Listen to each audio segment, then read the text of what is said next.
சிலாக்கிட்டே எங்களை கொடுத்து கர்த்தாவே இந்த உண்மை தேடவும் துதிக்கவும் கொடுத்த சிலாக்கியத்துக்காக நன்றி அப்பா.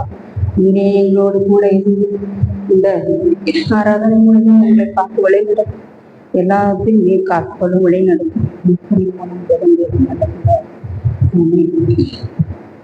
இன்று நான் எடுத்துக்கொண்ட தலைப்பு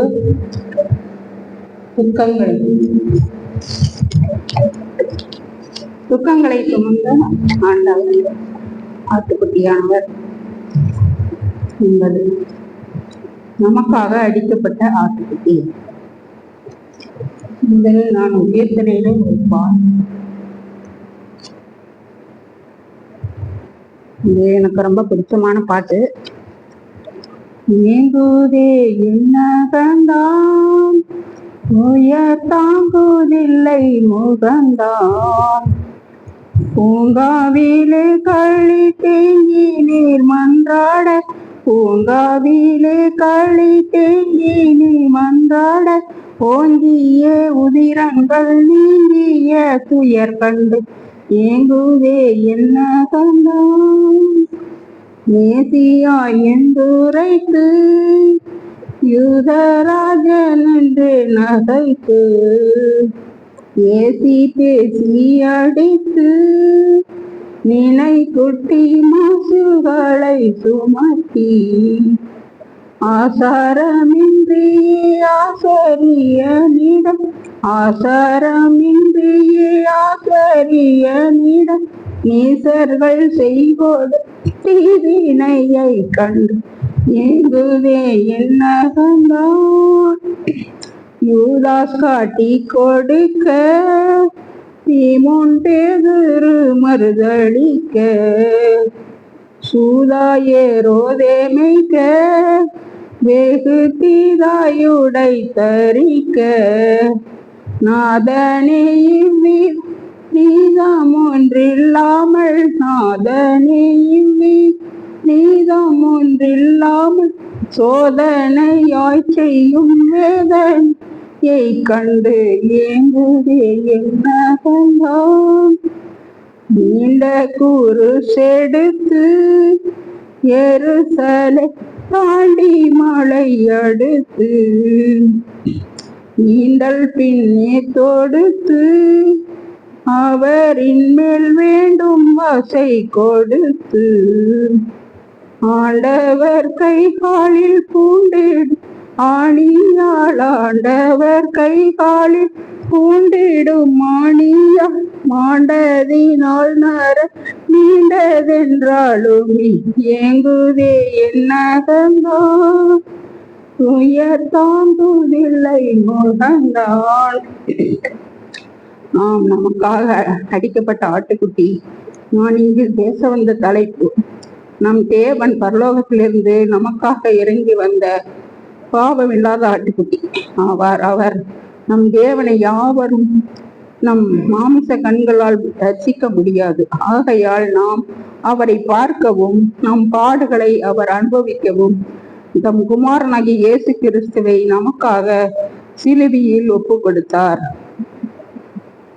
வாசிங்கள் ஏசாயா 53:3-7. ஏசாயா 53:3.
நமது துக்கங்களை சுமந்த ஆண்டவர் இவ்வாறு நெருக்கப்பட்டு ஒடுக்கப்பட்டு நமக்காக பாடு சிலுவையில் அனுபவித்திருக்கிறார். ஆண்டவருக்காக நாம் ஒவ்வொருவரும் நன்றியோடு அவருக்கு துதிக்க வேண்டும்.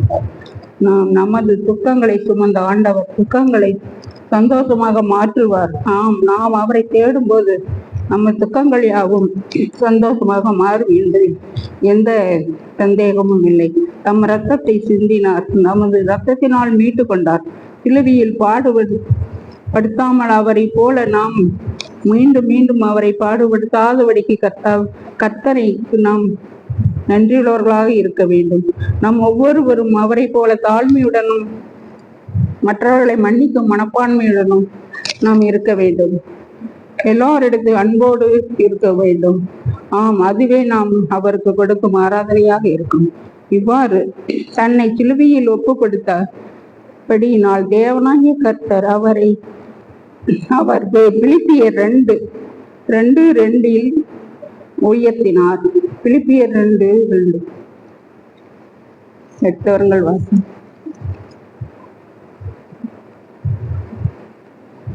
தம்மைத்தாமே வெறுமையாக்கி அடிமையால் ரூபம் எடுத்து மனுஷர் சாயலானார். அவர் மனுஷ ரூபமாய் காணப்பட்டு மரண பரியந்தம், அதாவது சிலுவையில் மரண பரியந்தமும் கீழ்ப்படிந்தவராகி தம்மைத்தாமே தாழ்த்தினார். ஆதலால் தேவன் எல்லாவற்றுக்கும் மேலாக அவரை உயர்த்தி இயேசுவின் நாமத்தினாலோ கீழானோர், பூதளத்தோர், பூமியின் கீழானோர் யாவரும் முழங்கால் முடங்கும்படிக்கு செய்தார். பிதாவாகிய தேவனுக்கு மகிமையாக இயேசு கிறிஸ்து கர்த்தர், நமது கர்த்தர் நமக்காய் யாவையும் அறிக்கை பண்ணும்படிக்கு எல்லா நாமத்திற்கும் மேலான நாமத்தை அவருக்கு தந்தறினார். ஆகையால் நம்முடைய பிரியமானவர்களை நாம் மரண பரியந்தம் எந்த விவாதம் செய்யாதபடி வீண் பெருமை பேசாமலும் ஒருவர் மேல் ஒருவர் அன்பு கூர்ந்து மனத்தாழ்மையோடு ஒருவரையொருவர் தாங்கவும் மேன்மையுள்ளவர்களாகி எண்ணப்படுவோம். அப்படியே நாமும் கிறிஸ்துவுக்கு கீழ்ப்படிந்து தேவ சித்தத்தின்படி செய்யும் போது கர்த்தராகிய ஆண்டவர் தாம் ஆட்டுக்குட்டி யானவரை உயர்த்தியது போல நம்மையும் உயர்த்துவாராக. 2வது பரியாசம். எபிரேயர் 13:12 எடுத்தவர்கள் வாசிங்க.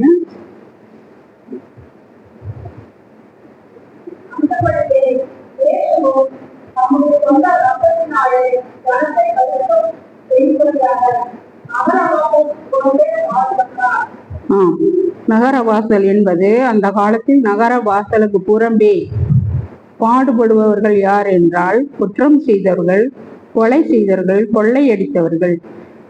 இவர்கள் தான் அந்த காலத்துல குற்றங்களை செய்தவர்களைத்தான் நகர வாசலுக்கு புறம்பே சிலுவையில் அறைந்தார்களாம், கல்லெறிந்தார்களாம். அந்தபடியே ஆண்டவர் இயேசுவையும் மிகுந்த குற்றவாளியாகி செய்யாமல் ஆட்டுக்குட்டியானவரை கல்லெறிந்து சிலுவையில் அறைந்து உமிழ்ந்து துப்பி பரிகாசம் செய்தார்கள்.